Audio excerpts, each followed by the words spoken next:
بسم اللہ الرحمن الرحیم۔ آپ دیکھتے ہیں کہ معاشرے کے اندر جہاں بھی کوئی پرابلم پیدا ہوتی ہے، غلطی ہوتی ہے یا کوئی خرابی پیدا ہوتی ہے، یا جہاں بھی کوئی دو چار آدمی مل کر بیٹھتے ہیں تو سب سے زیادہ الزام اور بلیم جو ہے وہ مولوی صاحب پہ کرتے ہیں۔ الزام مولوی صاحب کے اوپر جو ہے وہ لگا دیا جاتا ہے، چاہے زندگی کی کسی بھی فیلڈ کے ساتھ وہ پرابلم، وہ مسئلہ تعلق رکھتا ہو، جرم سارے کا سارا اٹھا کے مولانا صاحب، امام صاحب اور مولوی کے سر کے اوپر تھوپ دیا جاتا ہے کہ قصور ان کا ہے۔ چاہے کسی بھی اور محکمے کی بات ہو، جیسے کہ ملک کے اندر کرپشن چل رہی ہے تو کیا ہوگا، لے دے کے علماء کو مورد الزام ٹھہرا دیا جائے گا۔ ملک کے اندر ترقی نہیں ہو رہی، ڈیولپمنٹ نہیں ہو رہی تو لے دے کے مولویوں کو مورد الزام ٹھہرایا جائے گا کہ یہ لوگوں کو صحیح گائیڈ نہیں کر سکے، لوگوں کو صحیح جو ہے بتا نہیں سکے۔ اگر معاشرے کے اندر بے حیائی اور عریانی پائی جا رہی ہے،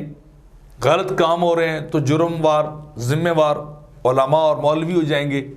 اگر ملک کے اندر تعلیم عام نہیں ہے تو تب بھی مولوی، سائنس کے اندر اگر کوئی ترقی نہیں ہو رہی تو تب بھی ذمہ وار جو ہے وہ مولوی بن جاتا ہے۔ تو جن سارے معاملات جو ہے وہ لے دے کے مذہب پر یا مذہب کے نمائندے مولوی اور امام کے اوپر جو ہے اس کے سر تھوپ دی جاتے ہیں، اور انہیں قصور وار جو ہے وہ ٹھہرا کر خود لوگ پتلی گلی سے نکلنے کی اور اپنے آپ کو سیٹسفائیڈ کرنے کی کوشش کرتے ہیں۔ حالانکہ اگر دقت نظر سے اور غور و فکر کر کے دیکھا جائے تو جتنی خدمت علماء نے کی ہے، مولویوں نے کی ہے، دین کی، مذہب کی، معاشرے کی، سوسائٹی کی، ملک کی، اتنی تاریخ میں بھی کوئی نہیں کر سکا۔ اور مولوی اپنے محکمے کے ذمہ دار ہیں، اپنے جو ہے وہ شعبے کے وہ رسپانسیبل ہیں کہ دیکھ لے وہ دین کے کام کو انہوں نے صفوں کے اوپر بیٹھ کر بھی لوگوں تک پہنچایا۔ بالکل ادنا سی تنخواہ، آپ سوچ بھی نہیں سکتے کہ بچے کے خرچ، ماہانہ خرچ اور ماہانہ سکول فیس جتنی تنخواہ لے کر مولوی اپنی مسجد کی ذمہ داری کو پورے کرتے ہیں۔ وہاں الرٹ ہیں اور 24 آور ہیں، 24 گھنٹے تک وہ وہاں موجود رہتے ہیں۔ آدھی رات کے وقت کا ضرورت پڑ جائے مولوی کو بلاؤ، دن کے 12 بجے ضرورت پڑ جائے مولوی کو بلاؤ، شام کو ضرورت پڑ جائے مولانا صاحب کو کال کرو، کوئی پیدا ہو تب بھی مولانا صاحب، کوئی مرے تب بھی مولانا صاحب، کسی کا آپس میں بندھن نکاح ہو تب بھی مولانا صاحب۔ تو وہ شخص جسے سب سے زیادہ مورد الزام ٹھہرایا جاتا ہے، وہ تو بالکل فقیرانہ انداز میں بھی اتنا لائل ہے اپنے سبجیکٹ اور پرپز کے ساتھ، مقصد کے ساتھ، کہ وہ اپنے مقصد سے کبھی ہٹا ہی نہیں۔ اپنے مقصد کو جیسے بھی یہ کڑوی کسیلی بھی سہ رہا ہے لیکن اپنے سبجیکٹ کو لے کے چل رہا ہے، اپنے مقصد کو لے کر چل رہا ہے، اور وہ دین کے پیغام کو پھیلا رہا ہے فقیرانہ حیثیت اختیار کر کے، ایک مسکینانہ، اور محلے کے سارے لوگوں کی باتوں کو سن کر، سہ کر وہ بندہ پھر بھی کیا، وہ اپنے کام سے بڑا جو ہے وہ سنسیئر ہے، بڑا ہی وہ مخلص ہے، اور اس نے کبھی کسی کے سامنے شکایت بھی نہیں کی۔ لیکن لے دے کے الزام مولوی کے سر کیوں آتا ہے؟ اصل میں یہ دین بیزار لوگوں کا کام ہے۔ مولوی نے تو کبھی دعویٰ نہیں کیا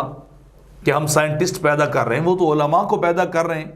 وہ حفظاء کو قرآن کے حافظ بنا رہے ہیں، وہ بنا رہے ہیں۔ انہوں نے تو کبھی دعویٰ نہیں کیا کہ ہم آپ کو انجینئر دیں گے۔ اگر ملک کی یونیورسٹی، کوئی کالج اپنا کام نہیں کر رہی، وہ انجینئر پیدا نہیں کر رہے، وہ سائنٹسٹ پیدا نہیں کر رہے، اگر وہ کامل اور جو ہے وہ اچھے افراد جو ہیں وہ پیدا نہیں کر رہے، تو کوئی بتائیے اس میں مولوی کا کیا قصور؟ اگر کوئی بے ایمان ہو کر رشوت لیتا ہے یا وہ بندہ کرپشن کرتا ہے تو اس میں مولوی کا کیا قصور؟ مولوی تو بتاتا ہے کہ حرام کے ایک لقمہ کھاؤ گے تو 40 دن تک سجدہ بھی قبول نہیں ہے، عبادت بھی اللہ کے ہاں قبول نہیں ہے۔ تو اپنے گریبان میں جھانکنے کی ضرورت ہے، دیکھا جائے۔ بلکہ ہوتا کیا ہے، انہی کالجز اور یونیورسٹی سے نکلنے والے سارا دن بیٹھ کر ٹی ویوں کے اوپر، مختلف چینلز کے اوپر علماء کو، مولویوں کو مورد الزام ٹھہراتے ہیں، اور خود اپنی منجی کے نیچے کوئی ڈانگ نہیں پھیرتا کہ وہاں جو چور چھپا ہوا ہے۔ اپنے گھر میں کوئی نہیں ڈھونڈتا کہ ہم چور ذمہ دار ہم ہیں، نہ ہم جو ہے وہ تیتر ہے، نہ بٹیر ہے، نہ ہم جو شتر مرغ ہے، نہ اونٹ ہے کہ ہم ادھر ادھر بھاگ رہے ہیں، نہ ہم علماء کی طرف جا رہے ہیں، نہ ہمیں مغرب والے قبول کر رہے ہیں، نہ ہمیں کوئی اور قبول کر رہے ہیں۔ اور لے دے کے غصہ ایک بیچارے مولوی کے اوپر، گویا یوں سمجھنے مولوی تو اس معاشرے کا ایک اچھو بن چکا ہے۔ جیسے ایک لڑکا ایک سکول میں پڑھتا تھا نا، وہ موٹو سا تھا، بھولو سا، تو سارے اشرف نام کا اس کو اچھو اچھو کہتے. تو اگر سکول کے اندر کوئی بھی چیز یا کوئی بھی خرابی ہوتی، استاد اچھو کو کان پکڑوا دیتے، اسے بلاتے. کوئی چیز خراب ہوتی تو ایک دن ایک بچہ دوڑا دوڑا آیا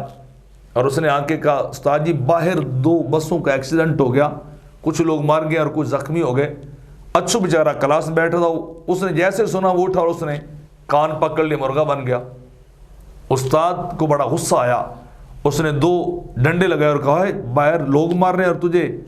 مسخریاں جو ہے وہ سوج رہی ہیں. تو اچھو نے بڑے معصومانہ انداز میں کھڑے ہو کر سر سے اتنا ہی کہا کہ سر جی بات یہ ہے، قصور تو پھر اچھو کا ہی بنے گا نا، مجرم تو پھر اچھو کو جانا جائے گا، قصوروار تو اچھو ہی ہوگا. تو میں نے کہا کیوں نہ آپ کے مجرم ٹھہرانے سے پہلے ہی میں سزا بھگت لوں. تو مولوی کو معاشرے کے ایک اچھو بنایا ہوا ہے کہ جو بات غلط وہ مولوی کی طرف، جو بات غلط وہ امام صاحب کی طرف، جو بات غلط وہ دین کے نمائندے کی طرف. تو بات ایسے نہیں ہے، دین کے نمائندے قلبی سوسائٹی کے سب سے عظیم افراد تھے، آج بھی ہیں، اپنی خدمت کر رہے ہیں، اپنی جاب ڈیوٹی میں بے ایمانی نہیں کرتے، 2 نمبریاں نہیں کرتے، وہاں بیٹھ کے حرام نہیں کھاتے،